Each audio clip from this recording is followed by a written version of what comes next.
दुर्वासा जी आए, बड़ी प्रसिद्ध लीला है। तो दुर्वासा जी यमुना पल्ली पार आके बैठ गए। सब गोपी गई ठाकुर जी के पास, बोले लाला, बोले हम बे बताओ क्या बात है। बोले एक महात्मा आयो ब्रजमंडल में। ठाकुर जी बोले अच्छा कौन सा महात्मा। बोले दुर्वासा नाम है वाको। गोपी ठाकुर जी बोले तो कहा काम है मोते, कहा काम बताओ। बोले हम सब उनको दर्शन करनो चाहे, हम सब उनको प्रणाम करनो चाहे। ठाकुर जी बोले भैया देखो ये दुर्वासा तो एक ही दुर्वा है, बाकी तो मैं तो पूरी दुर्वान को खान हूं, मुझे प्रणाम कर लो। सबसे बड़ा संत महात्मा तो मैं ही हूं। गोपी अरे तुम कौन सी संतन के चक्कर में पड़ी हो, मुझे प्रणाम कर लो चलो। अब गोपी बोली तुम्हें तो रोज ही कर ले, अब एक बार कृपा कर दो दुर्वासा जी के दर्शन करने। ठाकुर जी बोले कहां है दुर्वासा जी। बोले यमुना पल्ली पार। तो चली जाओ दर्शन कर आओ। बोले यमुना जी में बाढ़ आ रखी है, खूब जोर से जल बह रहा, कैसे जाएं, डूब जाएंगी। ठाकुर जी बोले तो मैं कहा करूं, मेरी नाव तो छोटी सी है, मैं ना बैठाऊंगा मैं तुम सबन ने, तुम ऐसी मोटी मोटी धाम धुल्ला सी बैठ जाओगी, डूब जाएगी मेरी नाव। नंद बाबा ने छोटी सी नाव बनाए के दइए मोह। ना लाला हम यूं कह रही हैं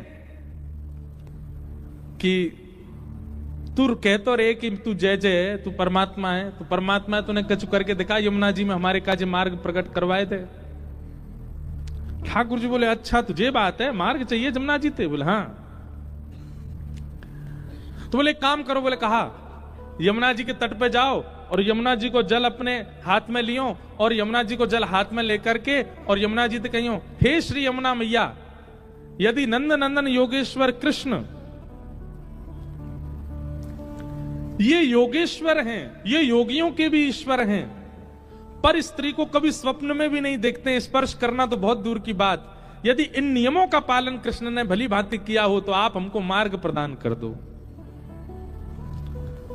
गोपी सब बोली अच्छा और जो कल हमारे संग रास विहार कर रहे वो। ठाकुर जी बोले देख मेरी बात तू जाके कहे यमुना मार्ग नहीं दे दे तो कहियो। सब गोपियां गई यमुना जी को जल हाथ में लेके बोली अगर नंद नंदन श्री कृष्ण पूर्ण योगेश्वर हैं, कभी किसी पर स्त्री का स्वप्न में भी चिंतन ना करते हो तो हे यमुना जी हमको मार्ग दे दो। इतनो कहते ही महाराज यमुना जी का जल एक तरफ रुक गया, आगे वाला बह गया, मार्ग प्रकट हो गया। गोपियां सब आश्चर्यचकित हो गई। ठाकुर जी दूर खड़े खड़े बोले कहो है ना योगेश्वर हम, बेमतलब पे हम पे तुमने सबने जो है का उल्टे सीधे बात बना रखी है। देखो पर स्त्री का चिंतन स्वप्न में भी नहीं करते, देखो यमुना जी ने मार्ग दे दिया। गोपी सब ठाकुर जी तो बोली लाला तो बड़ो कृपा हमको मार्ग। अब हम दुर्वासा जी पे जा रही हैं, कहाँ लेके जाएं। बोले बढ़िया 56 भोग बना के लेके जाओ ग्रंथ। सब गोपियां अपने घर से बढ़िया बढ़िया सामग्री लेकर के गई, पल्ली पार पहुंच गई, दुर्वासा जी के दर्शन किए, दुर्वासा जी को प्रणाम कियो। दुर्वासा जी हम सब ब्रज की गोपांगनाएं हैं, आपके दर्शन को आए। दुर्वासा जी बोले अच्छा आप क्या लेके आई हो। बोले हम सब सामग्री लाई, आपकी इच्छा हो तो हम ब्रजवासियों में एक गुण बताएं आपको, ब्रजवासी और कुछ नहीं जानते, पवाना बहुत अच्छा जानते हैं। ब्रजवासी पवाते बहुत हैं। संतों में प्रसिद्धि है कि भाई ब्रज के ब्रजवासी पवा में बहुत जोड़ते, बहुत बढ़िया पवा में चूल्हा चेताए के पवा देती, ये ब्रजवासियों का स्वरूप है। सब ब्रजांगना गोपियां गईं और दुर्वासा जी से बोली आपकी आज्ञा हो तो हम आपको पवा दें। दुर्वासा जी बोले हाँ लाओ सामग्री लाओ। एक गोपी ने पत्तल रखी, पत्तल में पूड़ी धरे, सब्जी धरे, रायतो धरे, जो जो सामग्री लेके गई सब धरती जाए। दुर्वासा जी पत्तल की ओर देख रहे, बोले क्या कर रही हो लाली। बोले आपके लिए पत्तल सिद्ध कर रहे हैं। दुर्वासा जी बोले ये सब हटाओ, सामग्री पूरी पूरी धर दो सामने।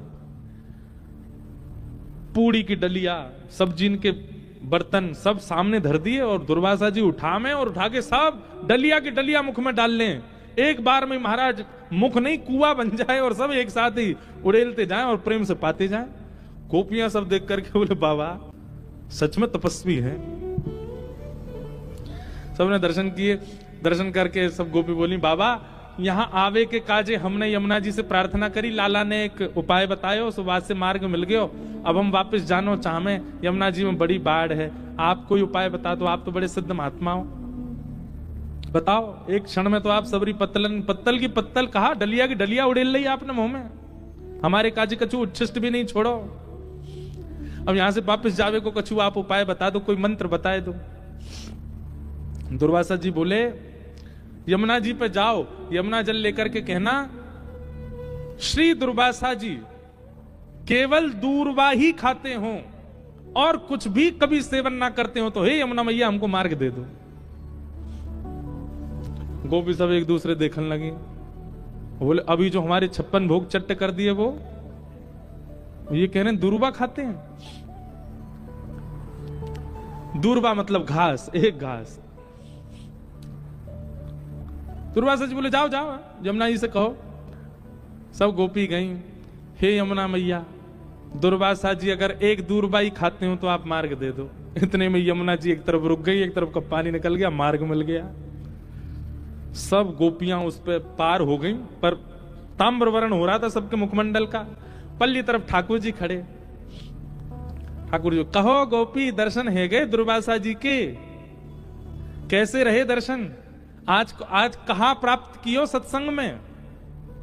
गोपी बोली एक ही चीज प्राप्त करी। बोले कहा? बोले तुम झूठे, तुम्हारो दुर्वासा झूठो, और तुम दोनों की झूठी साक्षी मानने वाली है जमुना झूठी है, तुम सबरे झूठे हो। बोले तुम कह रहे हो तुम परम योगेश्वर, और वो दुर्वासा जी कह रहे हो वो दुर्वा खाते हैं, और दोनों की साक्षी दे रही है ये यमुना। ठाकुर जी बोले प्रत्यक्ष दृष्टि से देखोगे तो ये झूठ दिखेगा, लेकिन वास्तविकता यही है कि मैं योगेश्वर हूं। स्त्री पुरुष का भेद मेरे चित्त में नहीं आता, कभी किसी पर स्त्री क्या किसी का भी काम भाव से तो चिंतन मैंने किया ही नहीं है, इसीलिए यमुना ने मार्ग दिया। और दूसरी बात दुर्वासा जी, वहां दुर्वासा जी को आपने 56 भोग दिए, प्रत्यक्ष दृष्टि में आपको लगा कि उन्होंने सब पाया, पर अप्रत्यक्ष भाव से वे दूर्वा ही ग्रहण करते हैं। उनका किसी वस्तु के प्रति कभी पूड़ी खाई, सब्जी खाई, खीर खा गए, कड़ी खा गए, ये प्रत्यक्ष दिखा, पर उनके मन ने कुछ भी स्वीकार नहीं किया। वो प्रत्यक्ष भाव से दुर्वासा ही हैं, और इन दोनों की साक्षी मानने वाली यमुना ये परम सत्या है। अप्रत्यक्ष भाव से मेरा रूप दिखा नहीं है, इसलिए तुमको बहम लग रहा है।